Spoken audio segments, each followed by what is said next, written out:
mau jalan-jalan ke tol Pekanbaru Dumai atau kita sebut dengan Permai. Tapi jam segini amarnya belum datang.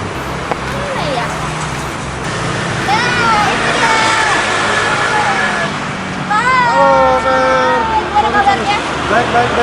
Nah, Agak telat ya. Gak apa-apa. Jalanan macet. Yes, hari ini kan kita mau jalan-jalan nih, jalan-jalan ke tol Pekanbaru. Tol Pekanbaru, Yes. tol pertama di Riau. Benar, namanya adalah Tol Tol Permai. Permai. Pekanbaru Dumai. Yes, sana-sana seperti apa? Langsung ikutin kita. Yuk.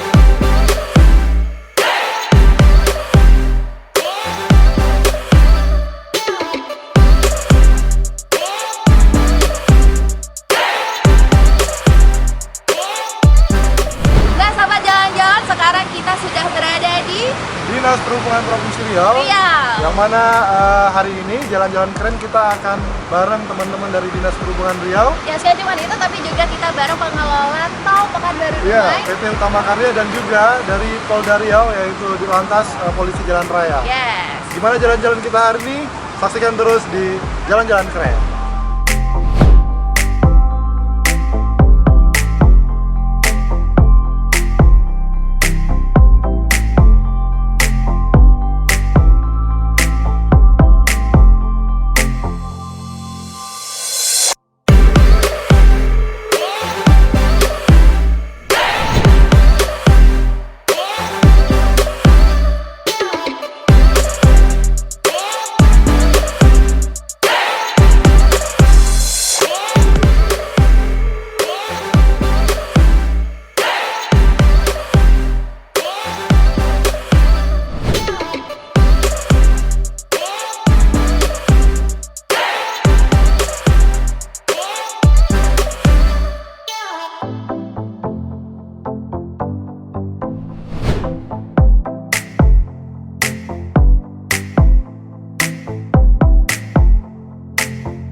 Sahabat jalan, kita sudah berada di gerbang tol Pekanbaru menuju Dumai Dumai. atau Permai. Permai. Ya, nanti kita akan masuk ke dalam sana, kita akan explore, kita jalan-jalan, kita cari tahu ada apa aja di sana. Tapi Ya, sebelum itu kita akan ngobrol-ngobrol dulu dengan Kasat PJR, PJR Patroli Jalan Raya Dirlantas Polda Riau kita mau tanya-tanya dulu ya. ngobrol-ngobrol biar kita tahu ketika kita masuk kita harus nyiapin apa, melakukan apa, dan rambu-rambu apa saja yang harus kita patuhi. Yes. Untuk itu kita akan ngobrol dengan Kasat Patroli Jalan Raya Dirlantas Polda Riau yaitu dengan Bapak AKBP Madison Esa. Yuk, kita ngobrol. tanya-tanya. Halo Bapak. Mas, Mbak, gimana Mbak? Boleh nanya-nanya tentang tol di sini? Oh, boleh, Ya, kita silakan. mau ngobrol-ngobrol Pak tentang jalan tol. Nah, ini pertama kita mau tanya tentang PJR sendiri Pak. Nah, PJR ini di tol ini berperan sebagai apa Pak? Dan mungkin boleh sekalian mungkin Tugasnya kali ya. tugas PJR. Oh iya, terima kasih. Mungkin sesuai dengan dasar ya, dasar Undang-Undang Kepolisian 2002, kemudian Undang-Undang Lalu Lintas 2002 tahun 2009.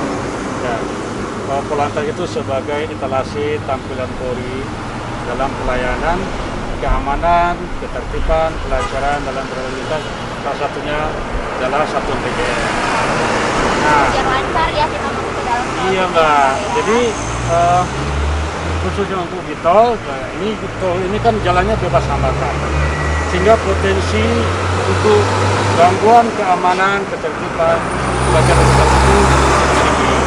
Oleh sebab itu perlu kehadiran Polantas di dan khususnya satu PJR di tol Pekanbaru Dumai ini ya, tol Permai. Di tol ini ada 7 pintu tol. Nah, yaitu pintu tol gerbang tol Pekanbaru Dumai, gerbang tol Pandi Selatan, yang ketiga gerbang tol Pandi Utara, gerbang tol Pinggir, gerbang tol Batin Selapan, kemudian gerbang tol Dumai Pekanbaru. Oke, berarti ada 7 ya, 7 Iya, Mbak. Mau kemana nih kita perginya? Iya. Berarti kita nanti paymentnya atau Iya. bayarannya juga sesuai dengan tujuan Iya. kita gitu ya Pak ya. Nah kalau misalnya untuk protokol, kan sekarang lagi COVID-19 nih Pak, apakah ada perbedaan pada saat menjaga atau bertugas sebelum COVID-19 dan sekarang COVID-19? Ini apa nih yang harus dipatuhi Oh oleh iya, pengendara? baik Mbak.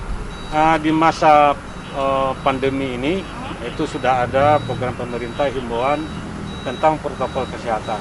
Jadi dalam melaksanakan tugas di jalan tol satuan PJR tidak hanya masalah ketertiban, kelancaran di lalu lintas saja, tapi kita juga untuk menghimbau masyarakat, mengingatkan, mengedukasi tentang penggunaan harus menggunakan masker, kemudian di mobil juga disediakan hand sanitizer atau cuci tangan di rest area yang sudah disediakan, jaga jarak, jaga jarak, ya kemudian tidak ada salahnya juga mungkin kita tambah lagi face shield.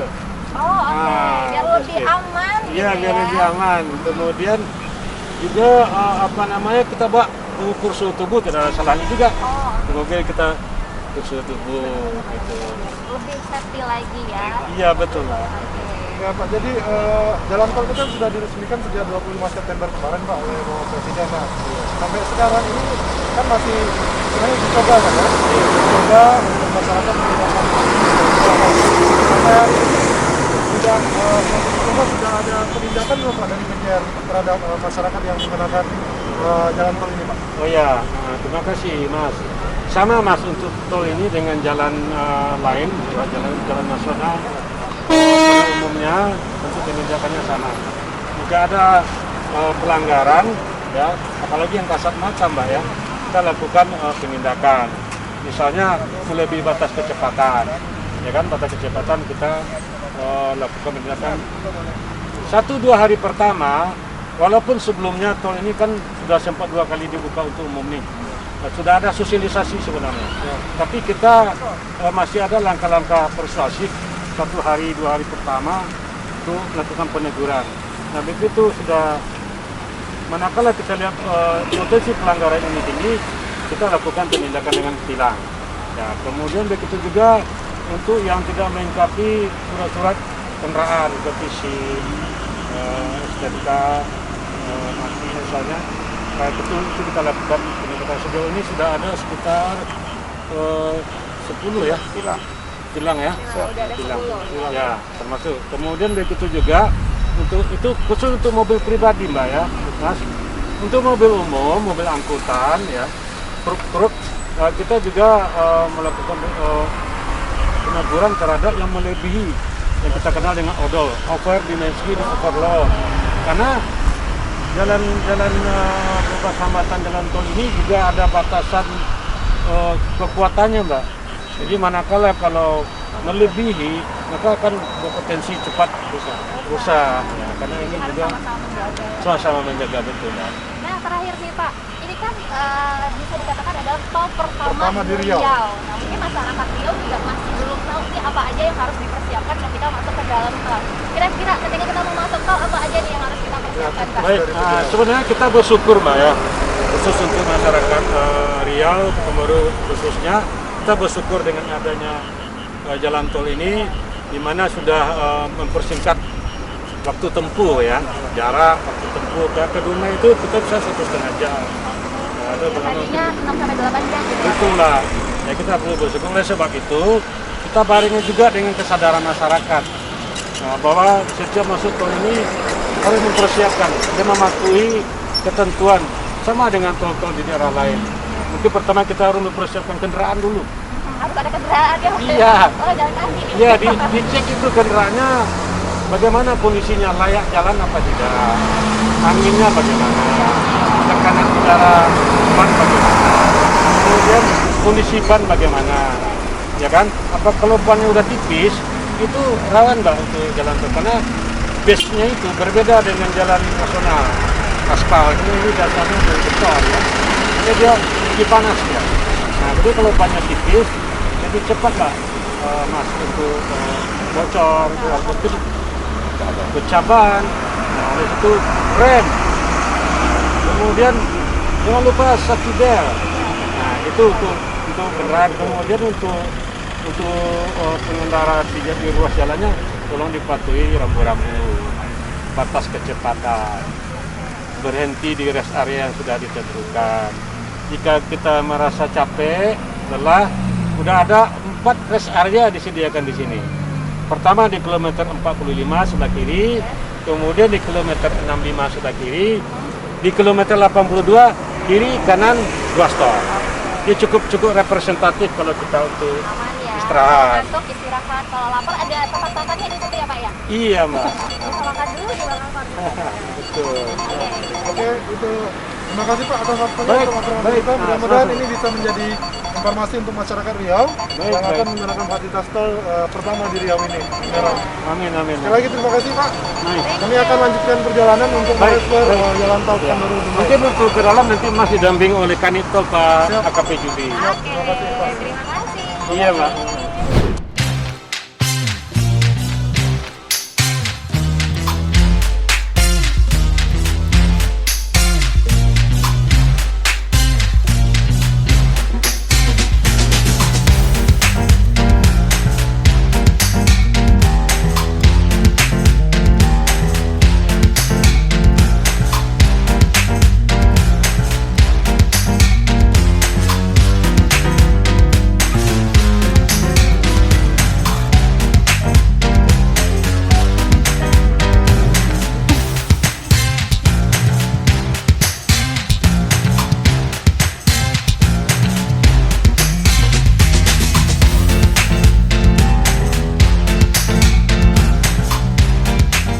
Hai Sobat Jalan-Jalan, sekarang kita sudah bareng Dinas Perhubungan Provinsi Riau. Dan sekarang kita mau tanya-tanya soal tol Pekanbaru Dumai.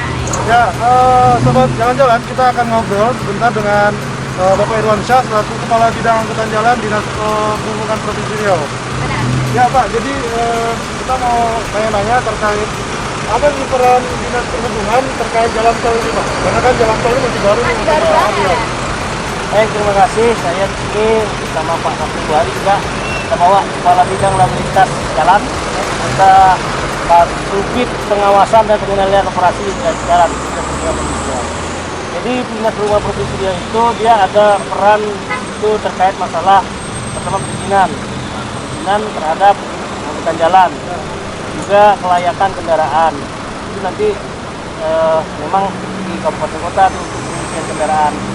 Misalnya angkutan barang ya, dia harus lulus naik jalan. Jadi dikeluarkan buku ukir sesuai tak buku ukir itu dengan bentuk kendaraannya. Nah, kalau sekarang lagi tren disebut dengan odol,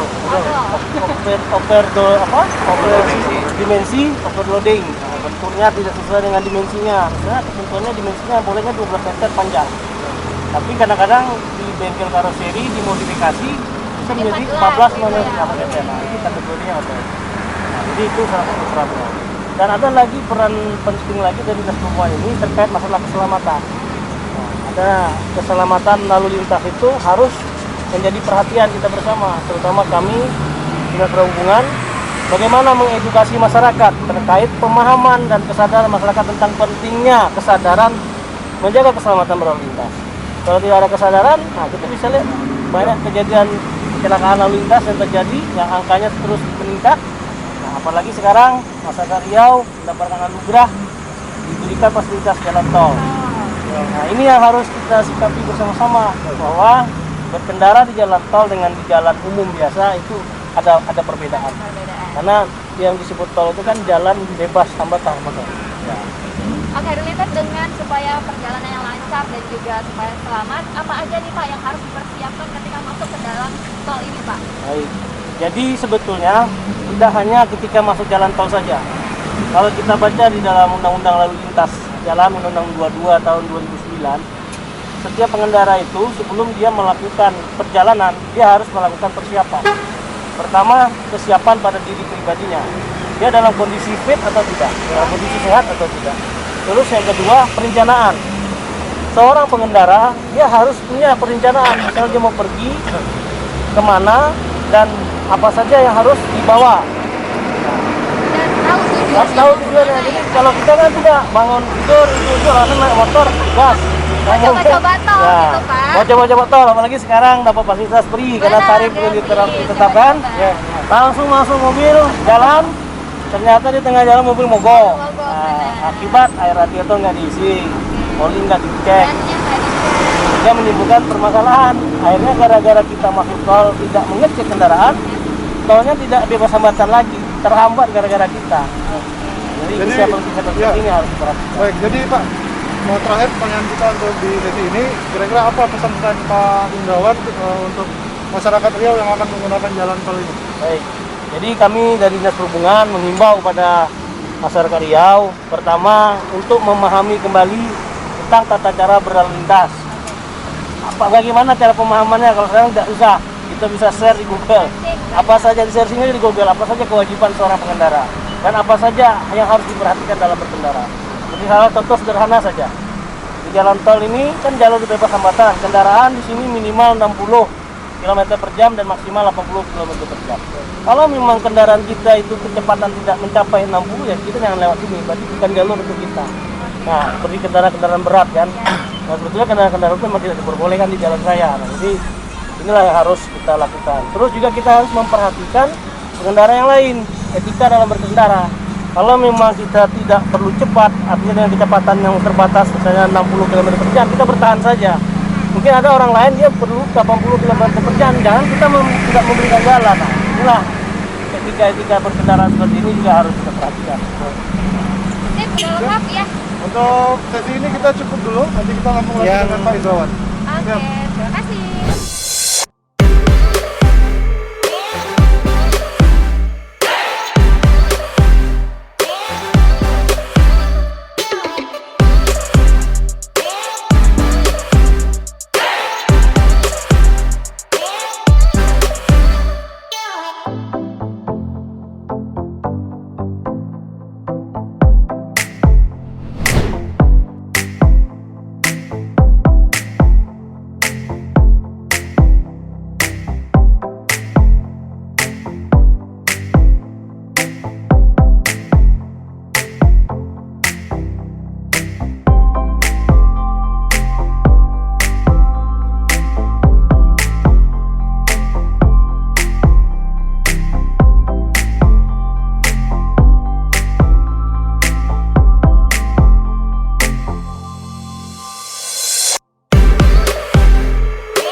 Sobat jalan-jalan, sekarang kita udah masuk ke dalam tol Pekanbaru Dumai dan sekarang kita sudah berada di jembatan Taekwana, benar ya? Dan sekarang kita juga sudah bersama Dengan pengelola jalan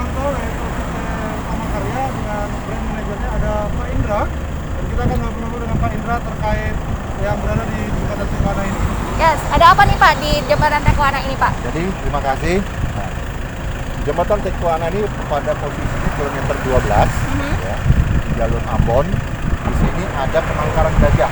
Oh, Ya, oke, bisa kita seperti lihat di belakang belakang ya. Nah, sebelah Ada situ tuh penangkaran gajahnya tuh. gajah, ya. Ada Kelihatan. gajah. Kelihatan Ada ya. penangkaran gajah kan gitu.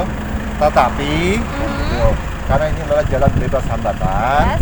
kami tidak berharap masyarakat yang menggunakan jalan tol ini untuk berhenti. Oke. Ya, itu berhenti dimanapun juga sesuai dengan aturan berlalu lintas di jalan tol. Kecepatan dipatuhi 80 km maksimal dan kecepatan itu. Jadi lanjut terus saja. Oke, sambil ngelihat nggak apa-apa tapi tetap dengan 60 km Betul, tadi ya betul. Pak. Ya, ya. Jadi Oke. ini kan Pak, kita sedang berada di kawanan atau habitat kawanan gajah nih. Betul, ya. Nah, kira-kira tentang gajahnya sendiri Pak, ini kan kita bakal jalan tol, kemudian gimana dengan kelangsungan hidup gajah itu sendiri Pak? Baik. Ya. Nah, kalau ini kan memang sudah penangkaran ya. Jadi ada yang memelihara lah bahasanya begitu. Memang ada 5 titik tadi. Ini adalah terowongan gajah. Ya. Kita bikin terowongan gajah itu dengan maksud tidak mengganggu habitat mereka. Oke, jadi tetap aman. Tetap aman seperti itu. Jadi kalau mereka biasanya memang melintas dari satu daerah ke daerah lain, tetap melalui jalan itu. Jadi tidak mengganggu jalan tol kita. Oke. Ya. Aja? Oke, udah itu aja. Karena kalau misalnya sobat jalan-jalan mau ngelihat gajah di sini, kalau lagi beruntung ya Pak ya, itu ada kelihatan gajah di sebelah sana, ada mungkin muncul di sebelah sana, tapi nggak setiap hari kayaknya ya. Dan yang pasti ketika melihat gajah nggak boleh berhenti Yes. jalan-jalan karena gajah di sini memang penangkaran gajah, dan ketika melewati ruas Jembatan Tekuana ini, sobat jalan-jalan juga boleh berhenti dan harus tetap jalan dengan kecepatan minimal 60 km dan maksimal 80 km per jam. Oke. Sampai ketemu lagi di Next trip selanjutnya.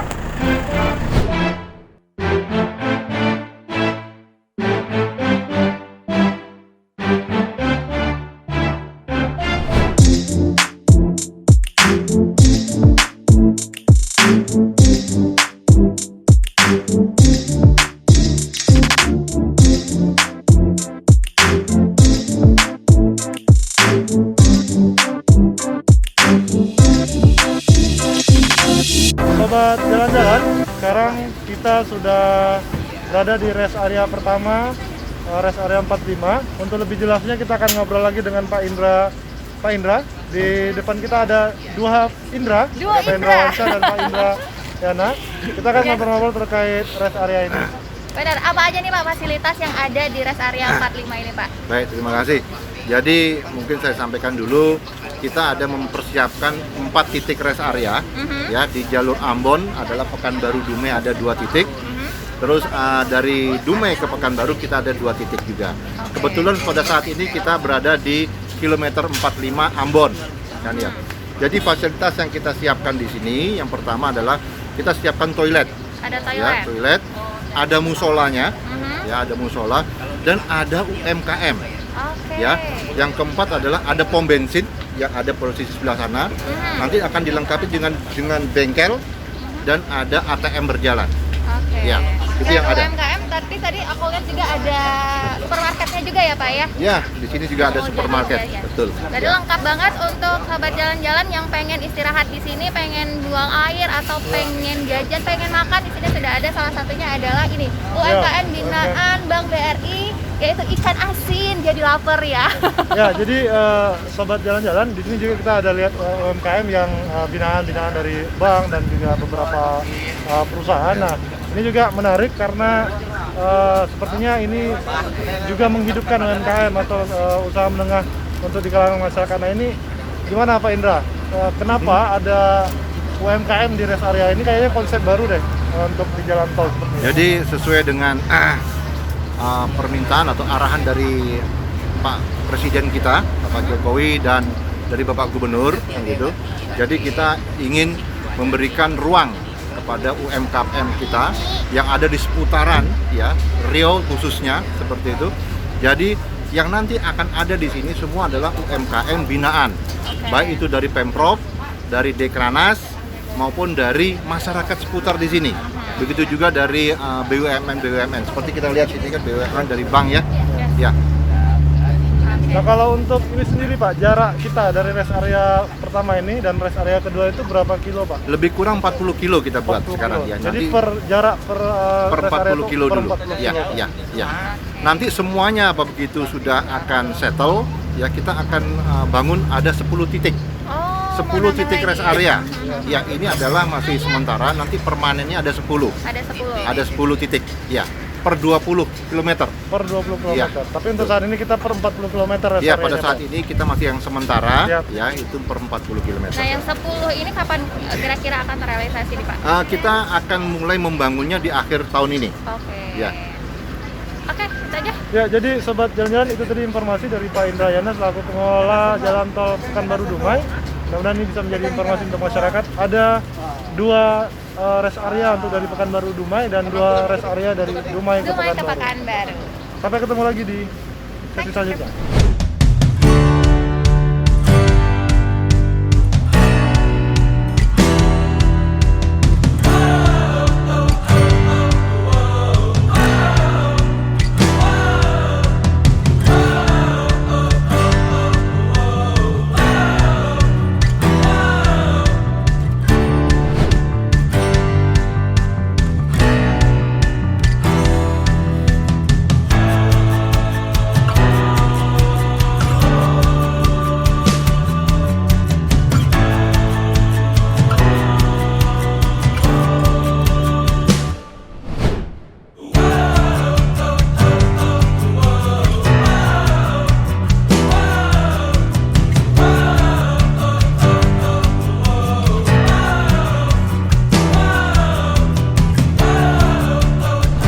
Selamat jalan-jalan.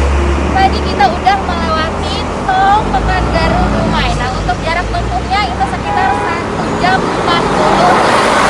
Dan sekarang kita sudah berada di tol Dumai Pekanbaru. Ya, di tol gerbang Dumai Pekanbaru ini kita akan ngobrol lagi dengan Pak Indrawansyah dari Dinas Perhubungan Provinsi Riau terkait pengalaman Pak Indrawansyah melewati perjalanan dari Pekanbaru ke Dumai itu kira-kira gimana Pak Indra? Alhamdulillah kita sudah tahu lah kalau jalan tol tentunya standarnya tidak diragukan lagi, mulai dari rambu-rambu, kualitas jalannya, termasuk sarana prasarana. Jadi apa yang saya alami ini mungkin bisa menjadi catatan untuk kita para pengendara. Sebetulnya tinggal kita ikuti saja rambu-rambu yang sudah dipasang oleh pengelola jalan tol, kita patuhi dan kita ikuti. Insya Allah tidak akan menjadi masalah di dalam perjalanan. Karena di sepanjang perjalanan saya perhatikan kiri kanan sudah ada situ petunjuk-petunjuknya, berapa jarak lagi menuju rest area, terus apa saja yang harus dilengkapi, semua kita sudah diperingatkan. Tidak boleh mendahului dari sebelah apa, kalau mau mendahului sebelah kanan, termasuk juga truk, bus, itu ambil laju kiri. Jadi sudah ada petunjuk-petunjuk dan rambu-rambu yang dipasang di jalan sepanjang jalan tol ini. Dan juga kecepatan juga sudah diatur 60 sampai 80. Nah, kita ikuti.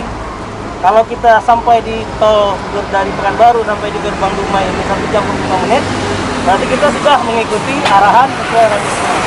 Tapi kalau kita 1 jam udah nyampe, berarti itu bermasalah gitu. Lebih dari 80 km per Udah jam lebih, ya. iya. Dan pastikan juga ya Pak ya harus punya kartu Nah, tol. sebelum masuk tol harus membeli dulu kartu tol.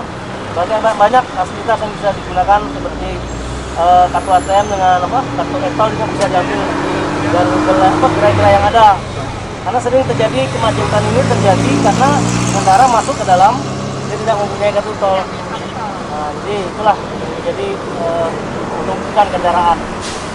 Ya, sobat jalan-jalan kita selain Pak Indra juga ada Pak Suhardi dan juga Pak Adi dari Dinas Perhubungan Dumai. Nah, sebelum ke Pak Adi, kita mau nanya nih, secara tatap-tatap Pak Suhardi, apa nih jalan kita dengan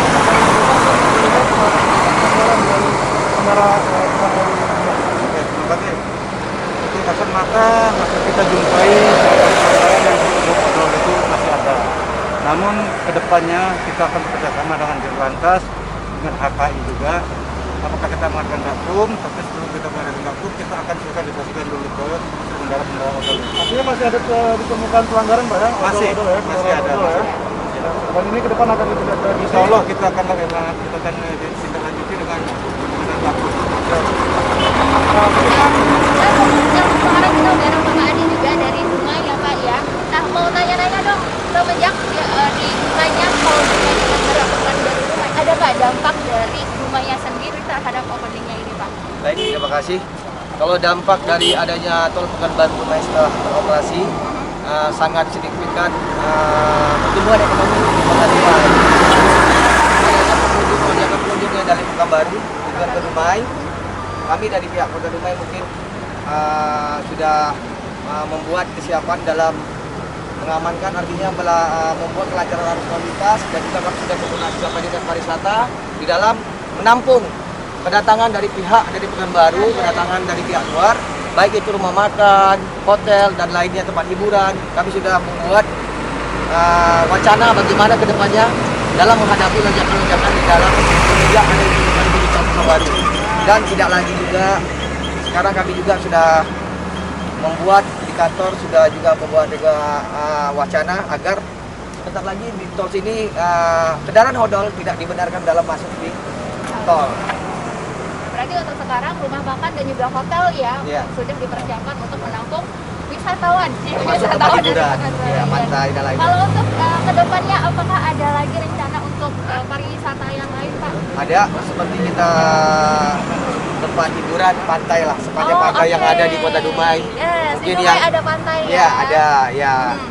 tempat yang di jalan kita ke arah Majakampa ya, itu ada pantai Koneng, Oke. ada pantai lain-lainnya, jelas kita sudah siapkan ya tempat hiburan ada. Oke, kedepannya bakal lebih difasilitasi untuk ke pantai-pantai yang bakal lebih bagus yang Insya lain, Allah ya, Pak? akan kita lebih baguskan kembali. Mungkin kita besok boleh ke sana ya Siap, Pak? kita akan coba. Setelah ini kita akan coba lagi ngetur di pantai Dumai. Ya, sama jalan-jalan. Jadi terbangunnya atau terrealisasinya pembangunan tol di Pekanbaru Dumai ini bukan hanya membantu kemudahan para pengguna transportasi atau pengusaha, tapi juga masyarakat kita ternyata di bidang usaha baik itu kuliner dan juga wisata. Dan harapannya ke depan memang beroperasinya jalan tol Pekanbaru Dumai ini memang betul-betul untuk kesejahteraan masyarakat Riau dan Indonesia secara umum. Oke.